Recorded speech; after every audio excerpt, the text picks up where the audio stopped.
அன்று இரவு முழுவதும் எனக்கு தூக்கம் பிடிக்கவே இல்லை. காரணம் என்னவென்று சொல்ல முடியவில்லை. மனசுக்கு கஷ்டமும் இல்லை, அளவுக்கு மிஞ்சிய இன்பமும் இல்லை. இந்த மாதிரி தூக்கம் பிடிக்காமல் இருக்க எல்லோரையும் போலத்தான் நானும். ஆனால் என்னுடைய தொழில் எல்லோருடையதும் போல் அல்ல. நான் கதை எழுதுகிறேன்.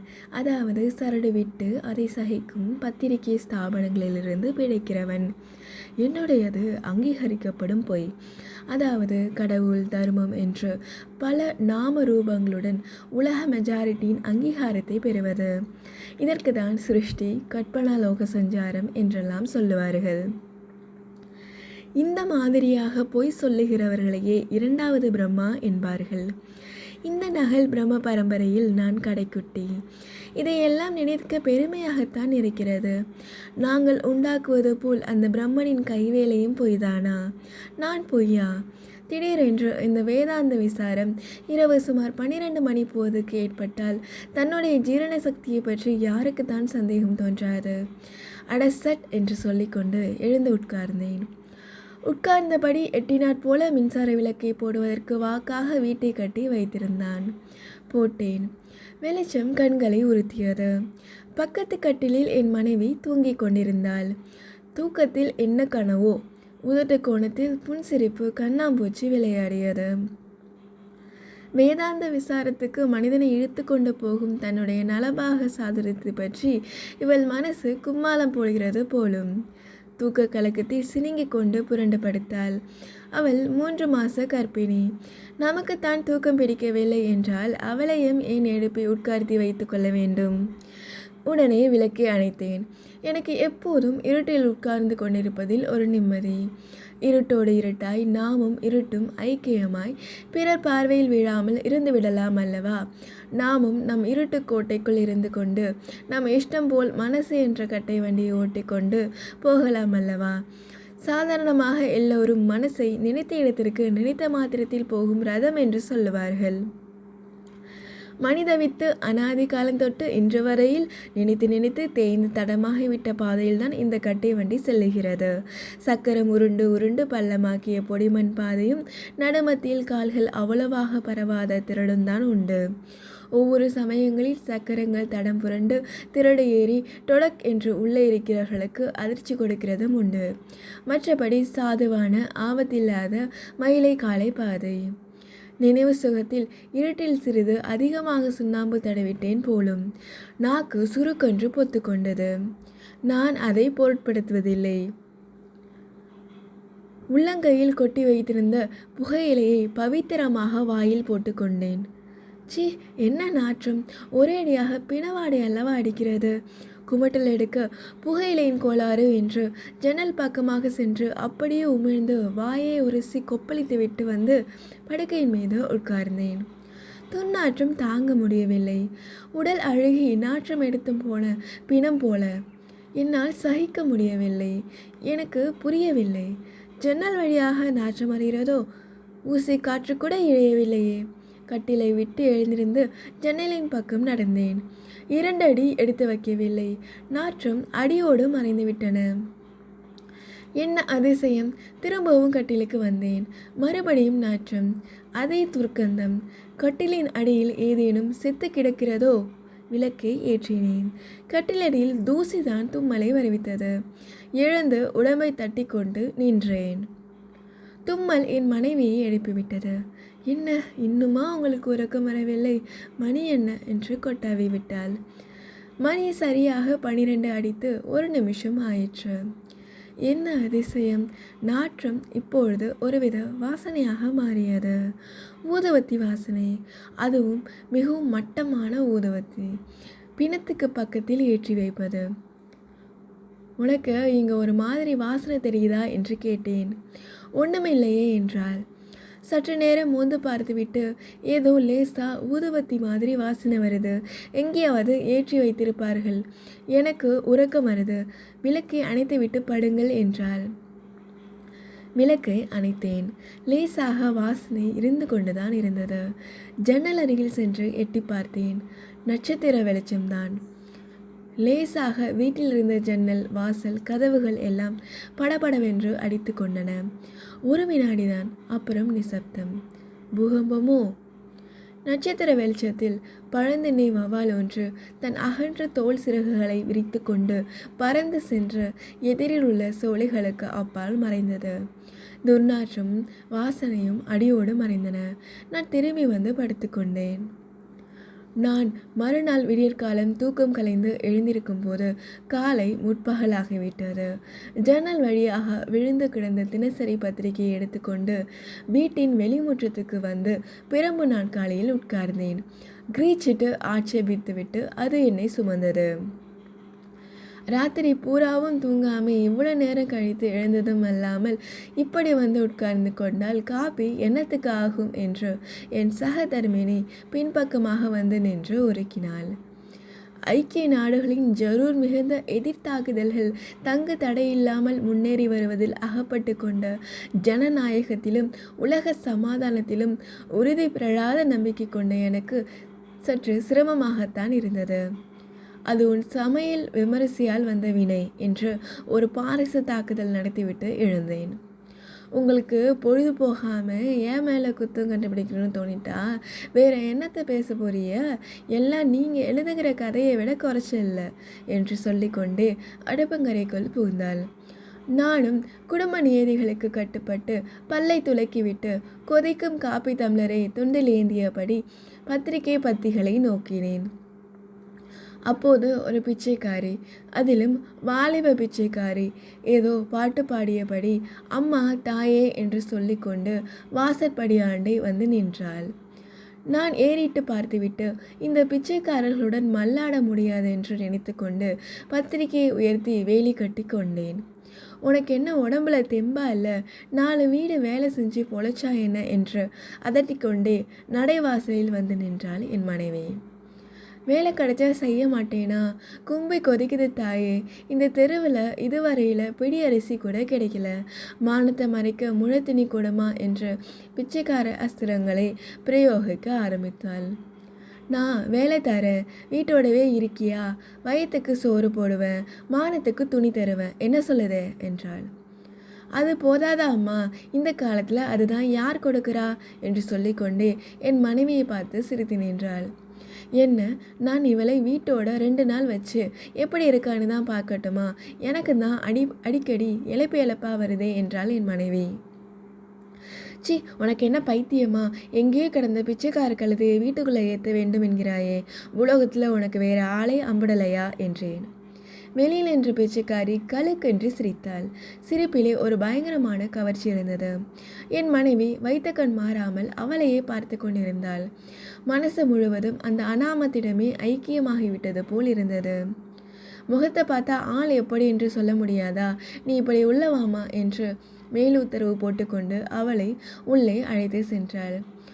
உள்ளுக்குள்ளே பூரிப்புடன் அந்த மாய்ஜால பிச்சைக்காரை பின்தொடர்ந்தாள். என்ன? நான் கண்களை துடைத்து கொண்டு அவள் பாதங்களையே பார்த்தேன். அவை தரைக்கு மேல் ஒரு குன்றிமணி உயரத்துக்கு அந்தரத்தில் நடமாடின. உடம்பெல்லாம் எனக்கு புல்லரித்தது. மனப்பிரமையா? மறுபடியும் பார்க்கும்போது பிச்சைக்காரி என்னை புன்சிரிப்புடன் திரும்பி பார்த்தாள். ஐயோ, அது புன்சிரிப்பா? எலும்பின் செங்குருத்துக்குள் ஐசீட்டியை செருகியது மாதிரி என்னை கொன்று புரட்டியது அது. என் மனைவியை கூப்பிட்டேன். அவள் வீட்டுக்குள் வருவது நல்லதற்கல்ல என்று சொன்னேன். இந்த அபூர்வத்தை வேலைக்காரியாக வைத்து கொள்ள வேண்டும் என்று ஒரேடியாக பிடிவாதம் செய்தாள். மசக்கி விபரீதங்களுக்கு ஒரு இல்லை இல்லையா? என்னவோ படு ஆபத்து என்றுதான் என் மனசு படக்கு படக்கு என்று அடித்து கொண்டது. மறுபடியும் எட்டி அவள் பாதங்களை பார்த்தேன். எல்லோரையும் போல அவள் கால்களும் தரையில்தான் பரவி நடமாடின. இது என்ன மாயப்பிரமை? தெனாலிராமன் கருப்பு நாயை வெள்ளையாக்க முடியாது என்பதை நிரூபித்தான். ஆனால் என் மனைவி பிச்சைக்காரிகளையும் நம்மை போன்ற மனிதர்களாக்க முடியும் என்பதை நிரூபித்தாள். குளித்து முழுகி பழசானாலும் சுத்தமான ஆடையை உடுத்தி கொண்டால் யாரானாலும் அருகில் உட்கார வைத்து பேசி கொண்டிருக்க முடியும் என்பது தெரிந்தது. வந்திருந்த பிச்சைக்காரி சிரிப்பு மூட்டும்படி பேசுவதில் கெட்டிக்காரி போலும். அடிக்கடி கழுக்கென்று சத்தம் கேட்டது. என் மனைவிக்கு அவள் விழுந்து எழுந்து பணிவிடை செய்வதைக் கண்டு நானே பிரமித்து விட்டேன். என்னையே கேலி செய்து கொள்ளும்படியாக இருந்தது சற்று முன் எனக்கு தோன்றிய பயம். சாயந்தரம் இருக்கும். கருக்கல் நேரம். என் மனைவியும் அந்த வேலைக்காரியும் உட்கார்ந்து சிரித்து பேசியபடி கதை சொல்லிக் கொண்டிருந்தார்கள். நான் முன்குடத்தில் விளக்கேற்றிவிட்டு ஒரு புஸ்தகத்தை வியாஜகமாக கொண்டு அவளை கவனித்த வண்ணம் இருந்தேன். நான் இருந்த ஹாலுக்கும் அவர்கள் இருந்த இடத்துக்கும் இடையில் நடுக்கட்டு ஒன்று உண்டு. அதிலே நான் ஒரு நிலை கண்ணாடியை தொங்கவிட்டு வைத்திருந்தேன். அவர்களுடைய பிம்பங்கள் அதிலே நன்றாக தெரிந்தன. நீ எங்கெல்லாமோ சுற்றி அலைஞ்சு வந்திருக்கியே, ஒரு கதை சொல்ல என்றாள் என் மனைவி. ஆமாம், நான் காசி ஹரித்வார் எல்லா இடத்துக்கும் போயிருக்கேன். அங்கே காசியில் ஒரு கதையை உனக்கு சொல்லட்டா என்றாள். சொல்லே, என்ன கதை என்று கேட்டாள் என் மனைவி. 500 வருஷமாச்சான். காசியில் ஒரு ராசாவுக்கு ஒத்தைக்கு ஒரு மகன் இருந்தா. பூலோகத்தில் அவளை போல அழகு தேடி பிடிச்சாலும் கிடைக்காதான். அவளை ராசாவும் எல்லாம் படிப்பிச்சாரு. அவளுக்கு குருவா வந்தவன் மகா பெரிய சூனியக்காரன். எந்திரம் தந்திரம் மந்திரம் எல்லாம் தெரியும். அவனுக்கு இவ மேலே ஒரு கண்ணு. ஆனால் இந்த பொண்ணுக்கு மந்திரி மாவனை கட்டிக்கிடணும்னு ஆசை. இது அவனுக்கு தெரிஞ்சு போச்சு. யாருக்கு தெரிஞ்சு போச்சு? அந்த குருவுக்கு. என்ன அதிசயம்! நான் அவள் சொல்லி கொண்டிருக்கும் கதையை கேட்டுக்கொண்டிருக்கிறேனா அல்லது கையில் உள்ள புஸ்தகத்தை வாசித்து கொண்டிருக்கிறேனா? கையில் இருப்பது சரித்திர சாசனங்கள் என்ற இங்கிலீஷ் புஸ்தகம். அதில் வாரணாசி மகாராஜன் மகளின் கதை என் கண்ணுக்கு எதிரே அச்செழுத்துகளில் விரைத்து பார்த்து கொண்டிருந்தது. கையில் விரித்து வைத்த பக்கத்தில் கடைசி வாக்கியம், அந்த மந்திரவாதிக்கு அது தெரிந்துவிட்டது என்ற சொற்றொடரின் இங்கிலீஷ் மொழிபெயர்ப்பு. மூளை சுழன்றது. நெற்றியில் வியர்வை அரும்பியது. என்ன, எனக்கு பைத்தியம் பிடித்து விட்டதா? பிடித்து வைத்திருந்த பக்கத்திலேயே கண்களை செருகியிருந்தேன். எழுத்துக்கள் மங்க ஆரம்பித்தன. திடீரென்று ஒரு பேய்சிரிப்பு. வெடிபடும் அதிர்ச்சியோடு என் மனசை அப்படியே கவ்வி உறிஞ்சியது. அதிர்ச்சியில் தலையை நிமிர்த்தினேன். எனது பார்வை நிலை கண்ணாடியில் விழுந்தது.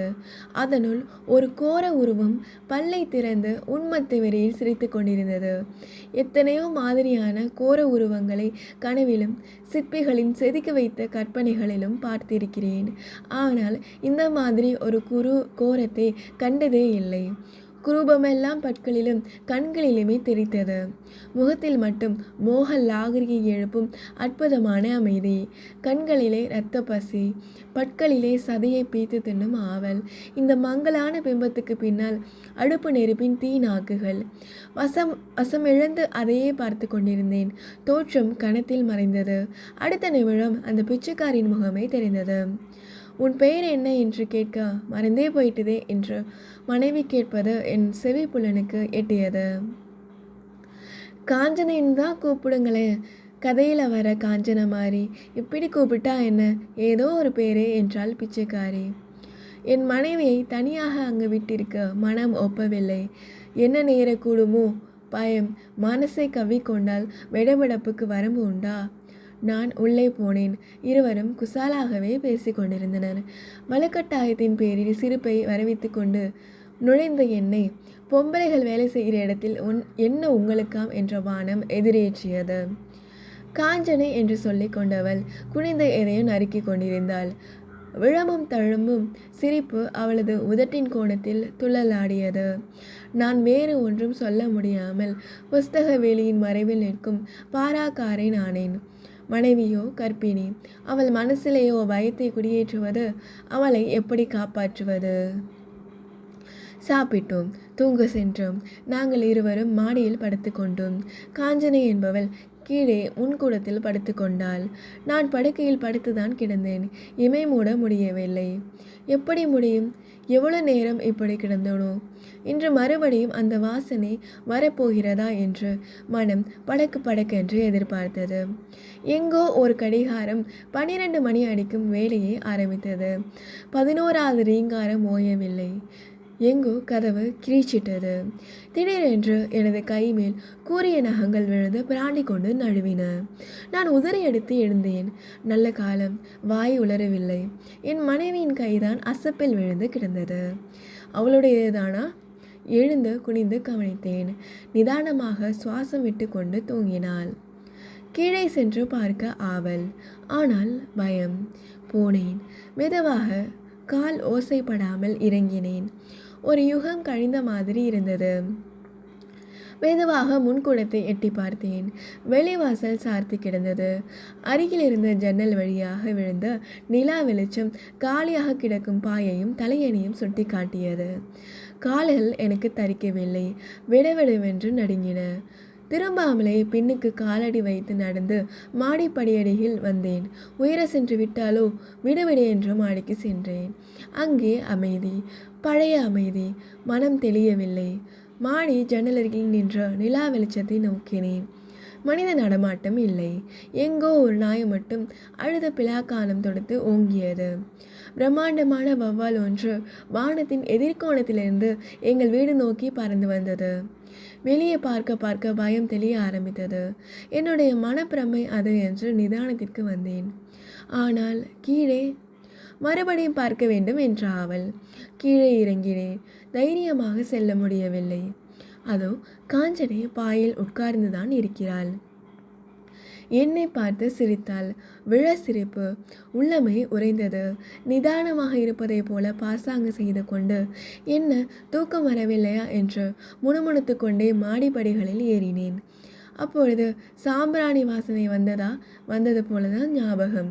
நான் எழுந்திருக்கும் போது நெடுநேரம் ஆகிவிட்டது. என்ன வரத்தான் இப்படி தூங்கி தொலைக்கிறீக, காப்பி ஆறுது என்று என் மனைவி எழுப்பினாள். இருட்டுக்கும் பயத்துக்கும் ஒளிவிடமில்லாத பகலிலே எல்லாம் வேறு மாதிரியாகத்தான் தோன்றுகிறது. ஆனால் மனசின் ஆழத்திலே அந்த பயம் வேரூன்றிவிட்டது. இந்த ஆபத்தை எப்படி போக்குவது?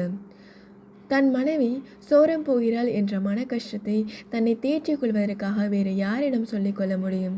அதே மாதிரி தான் இதுவும். என்னை போன்று ஒருவன் ஜன சமுதாயத்திற்காக இலக்கிய சேவை செய்கிறேன் என்று தம்பட்டம் அடித்து கொண்டு மணப்பால் குடித்து கொண்டிருக்கும் ஒருவன், சார், எங்கள் வீட்டில் புதுசாக ஒரு பேய் குடி வந்து விட்டது, அது என் மனைவியை என்ன செய்யுமோ என்று பயமாக இருக்கிறது, ஆபத்தை போக்க உங்களுக்கு ஏதாவது வழி தெரியுமா என்று கேட்டால் நான் நையாண்டி செய்கிறேனா அல்லது எனக்கு பைத்தியம் பிடித்து விட்டதா என்றுதான் சந்தேகிப்பான். யாரிடம் இந்த விவகாரத்தை சொல்லி வழி தேடுவது? எத்தனை நாட்கள் நான் பாரா கொடுத்து கொண்டிருக்க முடியும்? இது எந்த விபரீதத்தில் கொண்டு போய் முடியுமோ? சொல்லவும் முடியாமல் வெல்லவும் முடியாமல் திண்டாடி கொண்டிருந்தேன். என் மனைவிக்கு அந்த புதிய வேலைக்காரி என்ன சொக்கு பொடி போட்டு விட்டாளோ? அவர்கள் இருவரும் மனசில் துளி கூட பாரமில்லாமல் கழித்து விட்டார்கள். இன்றை பார்த்து பகலும் ராத்திரியை விரட்டி கொண்டு ஓடி வந்தது. இவ்வளோ வேகமாக பொழுது கழிந்ததை நான் ஒரு நாளும் அனுபவித்ததில்லை. இரவு படுக்க போகும்போது என் மனைவி, காஞ்சனை இன்னைக்கு மாடியில் நமக்கு அடுத்த அறையில் படுத்து கொள்ளப் போகிறாள் என்று கூறிவிட்டாள். எனக்கு மடியில் நெருப்பை கட்டியது போல ஆயிற்று. இது என்ன சூழ்ச்சி? இன்று தூங்குவதே இல்லை. இரவு முழுவதும் உட்கார்ந்தே கழிப்பது என்று தீர்மானித்தேன். என்ன படுக்கலையா என்றால் என் மனைவி. எனக்கு உறக்கம் வரவில்லை என்றேன். மனசுக்குள் வல் ஈட்டிகளாக பயம் குத்தி தைத்து வாங்கியது. உங்கள் இஷ்டம் என்று திரும்பி படுத்தாள். அவ்வளவுதான். நல்ல தூக்கம். அது வெறும் உறக்கமா? நானும் உட்கார்ந்து அழுத்து போனேன். சற்று படுக்கலாம் என்று உடம்பை சாய்த்தேன். 12 மணி அடிக்க ஆரம்பித்தது. இது என்ன வாசனை? பக்கத்தில் படுத்திருந்தவள் அமானுஷ குரலில் வீறிட்டு கத்தினாள். வார்த்தைகள் ரூபத்தில் வரும் உருவற்ற குரல்களுக்கு இடையே காஞ்சனி என்ற வார்த்தை ஒன்றுதான் புரிந்தது. சட்டென்று விளக்கை போட்டுவிட்டு அவளை எழுப்பி உருட்டினேன். பிரக்சை வரவே தள்ளாடி கொண்டு எழுந்து உட்கார்ந்தாள். ஏதோ ஒன்று என் கழுத்தை கடித்து இரத்தத்தை உறிஞ்சின மாதிரி இருந்தது என்றாள், கண்களை துடைத்து கொண்டு. கழுத்தை கவனித்தேன். குரல் வலையில் குண்டூசி நுனி மாதிரி இரத்த துளி இருந்தது. அவள் உடம்பெல்லாம் நடுங்கியது. பயப்படாதே, எதையாவது நினைத்து கொண்டு படித்திருப்பாய் என்று மனமறிந்து பொய் சொன்னேன். அவள் உடம்பு நடுநடுக்கி கொண்டிருந்தது. மயங்கி படுங்கையில் சரிந்தாள். அதே சமயத்தில் வெளியில் சேமக்கல சபதம் கேட்டது. கர்ண கடூரமான குரலில் ஏதோ ஒரு பாட்டு. அதிகார தோரணையிலே காஞ்சனை காஞ்சனை என்று குரல். என் வீடை கிடுகிடாத்து போகும்படியான ஓர் அலறல். கதவுகள் படபடவென்று அடித்து கொண்டன. அப்புறம் ஓர் அமைதி, ஒரு சுடுகாட்டு அமைதி. நான் எழுந்து வெளிவாசலின் பக்கம் எட்டி பார்த்தேன். நடுத்தெருவில் ஒருவன் நின்றிருந்தான். அவனுக்கு என்ன மிடுக்கு! இங்கே வா என்று சமிக்ஞை செய்தான். நான் செயலற்ற பாவை போல கீழே இறங்கி சென்றேன். போகும்போது காஞ்சனை இருந்த அறையை பார்க்காமல் இருக்க முடியவில்லை. நான் எதிர்பார்த்தபடியே தான் இருந்தது. அவள் இல்லை. தெருவிற்கு போனேன். அம்மா நெத்தியில் இதை பூசு, காஞ்சனை இனிமே வரமாட்டா, போய் உடனே பூசு, அம்மாவை எழுப்பாதே என்றான். விபூதி சுட்டது. நான் அதை கொண்டு வந்து பூசினேன் அவள் நெற்றியில். அது வெறும் விபூதி தானா? எனக்கு சந்தேகமாகவே இருக்கிறது. அவன் கையில் சேமக்கலம் இல்லை என்பதும் ஞாபகம் இருக்கிறது. 3 நாட்கள் கழிந்து விட்டன. காலையில் காப்பி கொடுக்கும்போது, இந்த ஆம்பளைகளே இப்படித்தான் என்றாள் என் மனைவி. இதற்கு என்ன பதில் சொல்ல?